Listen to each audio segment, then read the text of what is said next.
ಸಹಜವಾಗಿ ಪಕ್ಷದಲ್ಲಿ ಜಾತಿ ಅನ್ನುವಂಥದ್ದು ರಾಜಕಾರಣ ಅನ್ನೋದು ಕೂಡ ಬಹಿರಂಗವಾಗಿ ನಿಮ್ಮ ಪಕ್ಷ ಸಚಿವರು ಎಲ್ಲರೂ ಕೂಡ ಹೇಳ್ತಾರೆ ಜಾತಿಯಿಂದ ರಾಜಕಾರಣ ಅವೆಲ್ಲೂ ಕೂಡ ಆಗ್ತಾ ಇರ್ತದ್ದು. ಒಕ್ಕಲಿಗ ಕಮ್ಯುನಿಟಿಗೆ ಮುಖ್ಯಮಂತ್ರಿ ಸಿಗಬೇಕು ಅಂತ ಅನಿಸುತ್ತಾ ತಮಗೆ? ಖಂಡಿತ. ಯಾಕೆ ಸಿಗಬಾರ್ದು? ಈಗಲೇ ಕೊಡಿ ಅಂತ ನಾವೇನು ಕೇಳ್ತಾ ಇಲ್ಲ. ಮುಂದೆ ನಮ್ಮ ಕಮ್ಯುನಿಟಿಗೂ ಒಂದು ಕೊಡಿ, ಅವಕಾಶ ಮಾಡಿಕೊಡಿ. ಅವರು ಕೂಡ ಶಕ್ತಿಯುತವಾಗಿದ್ದಾರೆ, ಪಕ್ಷ ಸಂಘಟನೆ ಮಾಡಿದ್ದಾರೆ, ಕಾಂಗ್ರೆಸ್ ಪಕ್ಷ ಸಂಘಟನೆ ಮಾಡಿದ್ದಾರೆ, ಅವರು ಕೂಡ ಅವಕಾಶ ಮಾಡಿಕೊಡಿ ಅಂತೇಳಿ ನಾವು ಮನವಿ ಮಾಡ್ತೀವಿ. ಒಕ್ಕಲಿಗ ಸಮುದಾಯಕ್ಕೆ ಮುಖ್ಯಮಂತ್ರಿ ಸ್ಥಾನ ಬೇಕು ಅಂತ ಕೇಳ್ತಾ ಇರುವಂಥದ್ದು ಖಂಡಿತ ತಪ್ಪೇನಿಲ್ಲ. ಅದರಲ್ಲಿ ಎಲ್ರಿಗೂ ಕೂಡ ಹಕ್ಕಿದೆ, ಕೇಳಲಿಕ್ಕೆ ಹಕ್ಕಿದೆ.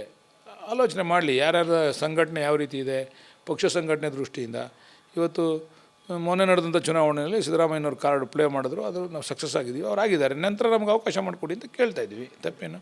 ಇದೇ ಅವಧಿಯಲ್ಲಿ ಅವಕಾಶ ಮಾಡಿಕೊಡುವಂಥ ಸಾಧ್ಯತೆ ಬೇಕು ಅಂತ ಕೇಳ್ತಾ ಇದ್ದೀರಾ? ಯಾವ ರೀತಿ ಅಂತ? ಒಂದು ವೇಳೆ ಬದಲಾವಣೆ ಅಥವಾ ಬದಲಾವಣೆಗೆ ಏನು ಸಾಧ್ಯತೆ ಇದ್ದರೆ, ಚಾನ್ಸಸ್ ಇದ್ದರೆ ಆ ರೀತಿ ಅಂತ ಒಕ್ಕಲಿಗ ಸಮುದಾಯಕ್ಕೆ ಮುಖ್ಯಮಂತ್ರಿ ಅಂತ ನೀವು ಇವಾಗ ಹೇಳಿದ್ರಿ, ಮೊದಲೇ ಮಾತಾಡ್ಬೇಕಾದ್ರೆ ಡಿ ಕೆ ಶಿವಕುಮಾರ್ ಅವರ ಅನುಯಾಯಿ ಅಂತ ಹೇಳಿದ್ರಿ ನೀವು ನನಗೆ.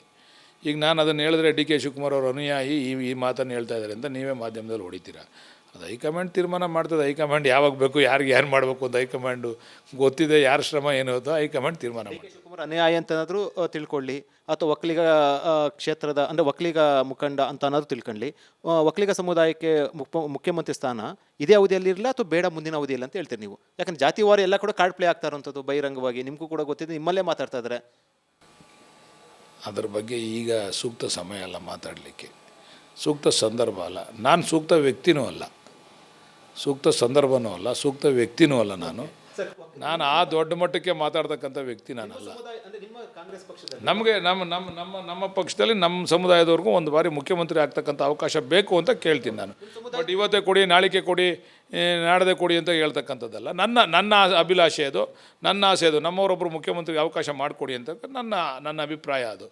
ಹಂಗಂತೇಳಿ ನಾಳಿಗೆ ಕೊಡಿ, ನಾಡದೆ ಕೊಡಿ ಅಂತೇಳಿ ಅಷ್ಟು ಮಟ್ಟಕ್ಕೆ ನಾನು ಇನ್ನೂ ಕೂಡ ಕಾಂಗ್ರೆಸ್ನಲ್ಲಿ ಆ ಮಟ್ಟಕ್ಕೆ ಇನ್ನೂ ನನಗೆ ಅವಕಾಶಗಳು ಅವಕಾಶ ಸಿಕ್ಕಿದಾಗ ಕೊಡಿ ಅಂತ ಹೇಳ್ತಾರಂಥದ್ದು. ಖಂಡಿತ. ಸಂದರ್ಭ ಬಂದಾಗ ಅವಕಾಶ ಮಾಡಿಕೊಡಿ, ನಮ್ಮವ್ರಿಗೂ ಮಾಡಿಕೊಡಿ ಅಂತ ಕೇಳ್ತೀವಿ. ಶ್ರಮ ಇದ್ದರೆ, ನಮ್ಮ ನಾಯಕರುಗಳ ಶ್ರಮ ಇದ್ದರೆ ಆ ಶ್ರಮಕ್ಕೆ ಪ್ರತಿಫಲ ಕೊಡಿ ಅಂತ ಕೇಳ್ತಾ ಇದ್ದೀವಿ. ಯಾರು ಸರ್ ಈಗ ಒಕ್ಕಲಿಗ ನಾಯಕ ಅಥವಾ ಒಕ್ಕಲಿಗ ಶ್ರಮ ಅಂತ ಕರ್ಸ್ಕೊಂಡ್ರೆ? ಇವತ್ತು ಡಿ ಕೆ ಶಿವಕುಮಾರ್ ಅವ್ರದ್ದಾನೆ. ಅವರು ಅಧ್ಯಕ್ಷರಾದ ಮೇಲೆ ಅವರು ಸಿದ್ದರಾಮಯ್ಯನವರ ಒಡಗೂಡಿ ಈ ಪಕ್ಷವನ್ನು ಅತ್ಯಂತ ಬಲಿಷ್ಠವಾಗಿ ಕಟ್ಟಿದ್ರು. 130 ಸೀಟು 136 ಸೀಟ್ ಗೆಲ್ತಾರೆ ಅಂತಂದರೆ ಒಬ್ಬರ ಒಂದು ಪಕ್ಷದ ಅಧ್ಯಕ್ಷರಾಗಿ ಅವ್ರಿಗೂ ಕೂಡ ಅವ್ರದ್ದು ಶ್ರಮ ಇದೆಯಲ್ವಾ, ಅವ್ರದ್ದು ಸಂಘಟನೆ ಇದೆಯಲ್ವಾ. ಅದರಿಂದ ಅದಕ್ಕೆ ಖಂಡಿತ ಅರ್ಹತೆ ಇದೆ, ಯೋಗ್ಯತೆಯೂ ಇದೆ. ಅವಕಾಶ ಮಾಡಿಕೊಡಿ.